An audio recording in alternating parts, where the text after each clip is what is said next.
Hi friends, welcome to Lakshmi's kitchen. இன்றைக்கி நம்ம என்ன பார்க்க போகிறோம் அப்படின்னு பார்த்தீங்கன்னா, காலையில் எங்கள் வீட்டில் அவுள் உப்புமாங்க. அதுக்கு வந்து எண்ணெயில் கடுகு போட்டேன். அதுக்கப்புறம் கடுகு குடித்தோன்னா கடலைப்பருப்பு போட்டிருக்கேன். இங்கே சீரகம் கொஞ்சம் வச்சுருக்கேன். இங்கே தக்காளி பழம் ஒரு தக்காளி பழம் நறுக்கி வச்சுருக்கேன். பச்சை மிளகா கருவேப்பிலை வச்சுருக்கேன். இங்கே பார்த்தீங்கன்னா அவுள், அதை ரொம்ப தண்ணி வச்சு ஊற வைக்கக்கூடாதுங்க. அவுளை ஓரளவு தண்ணி நனையிற அளவு இருந்தால் போதும், ரொம்ப தண்ணி ஊற்றக்கூடாது. தண்ணி ஊற்றிங்கன்னா குழன்னு ஆகிடும் உப்புமா. ஓரளவு தண்ணி தெளித்து அது தண்ணி நனையிற அளவு வச்சுட்டு ஒரு 1/2 மணி நேரம் கழித்து ஊற வச்சு பார்த்திங்கன்னா அப்படியே பொலன்னு அப்படியே உதிர்ந்து இருக்குது பாருங்கள். இந்த மாதிரி வந்துடும். இப்போது கடலைப்பருப்பு ரெடி ஆகிடுச்சு. சீரகம் கொஞ்சம் சேர்த்துக்கிறேன்.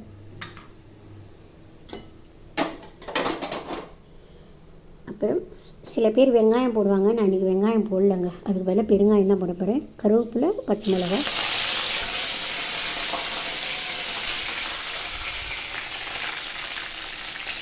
பெருங்காயம். உங்களுக்கு வேணும்னா வெங்காயம் சேர்த்துக்கோங்க, நல்லாயிருக்கும். அதுவும் நல்லாயிருக்கும். அப்போ நீங்கள் வந்து இஞ்சி பூண்டு போடணும் வெங்காயம் போடும்போது. அப்போ பெருங்காயம் போடக்கூடாது. வெங்காயமும் பெருங்காயமும் ஒரே இடத்துல இருக்கக்கூடாது, செட் ஆகாது. ஸோ வெங்காயம் போட்டிங்கன்னா இஞ்சி பூண்டு போடுங்க. இப்போ நான் வெங்காயம் போடாதனால பெருங்காயம் போட்டிருக்கேன். தக்காளி பழம் இந்த நறுக்கு போட்டிருக்கேன்.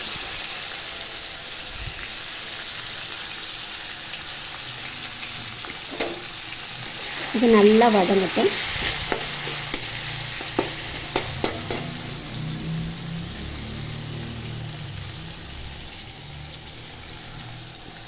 எனக்கு நான் இந்த ஒரு கையில் கேமரா இருக்கனால அப்படி ஒரு மாதிரி ஆடுது ஃப்ரெண்ட்ஸ், தப்பாக வச்சுக்கோங்க. ஒரு கையில் கேமரா பிடிச்சிட்டு ஒரு கையில் செய்கிறது கஷ்டமாக இருக்குது. கொஞ்சமாக மஞ்சள் தூள் போட்டுருக்கேன்.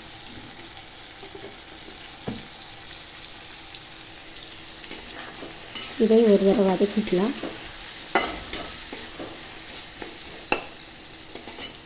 காலையில் வீட்டில் இட்லி மாவு தோசை மாவுலாம் இல்லைன்னா அவசரத்துக்கு காலையில் டிஃபனுக்கு இது ரொம்ப யூஸ்ஃபுல்லாக இருக்குங்க. இப்போது இந்த ஊற வச்ச அவலுக்கும் சேர்த்து இதில் நான் உப்பு போட்டுறேன். சரியா?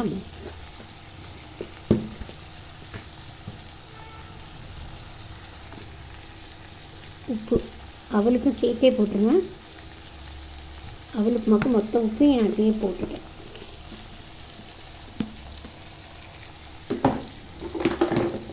இப்போ வீட்டில் சாம்பார் பொடி இருந்தால் சாம்பார் பொடி, தனியா பொடி போடலாம், சில்லி பவுடர் போடலாம், கரம் மசாலா பொடி போடலாம். ஆனால் நான் வந்து இன்றைக்கி வீட்டில் நானாக அரைச்சா சாம்பார் பொடி தான் போடுறேன். அது உங்கள் காரத்துக்கு ஏற்ற மாதிரி போட்டுக்கோங்க.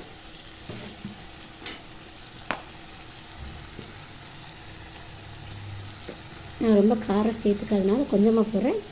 உங்களுக்கு காரம் எவ்வளோ வேணுமோ அதுக்கு ஏற்ற மாதிரி நீங்கள் போட்டுக்கோங்க. போட்டுட்டு ஒரு தடவை பரட்டி விட்டுடலாம்.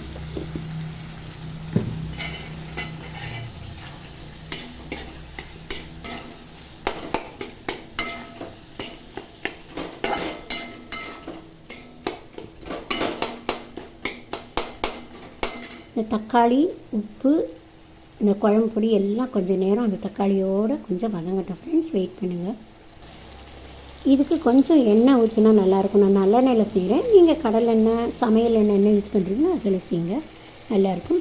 இப்போ பாருங்கள், ஓரளவு வதங்கிடுச்சா, எண்ணெய் மாதிரி பிரிஞ்சு வருதா. இப்போ இந்த ஊற வச்ச அவல் இருக்குது பார்த்தீங்களா, இதை வந்து அதில் சேர்க்கணும். கொஞ்சம் கொஞ்சமாக சேர்த்துக்கோங்க. சேர்த்து முடிச்சுட்டு உங்களுக்கு நான் காமிக்கிறேன். பார்த்திங்களா, அந்த அவலை போட்டு நல்லா பிரட்டிட்டேன். இது ஒரு 2-3 நிமிஷம் இருந்தால் போதும். ஆஃப் பண்ணிவிட்டு கொத்தமல்லி போட்டு இறக்கிடலாம்.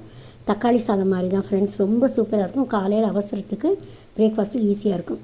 இந்த வீடியோ பிடிச்சிருந்தா என்னோடய சேனலுக்கு இந்த வீடியோக்கு லைக் பண்ணுங்கள். அப்படியே என்னோடய சேனலை சப்ஸ்கிரைப் பண்ணுங்கள். என்னோடய லைவ் வந்தீங்கன்னா அதுக்கு வந்து ஒரு சப்போர்ட் பண்ணி ஒரு லைக் பண்ணுங்கள். Thank you friends.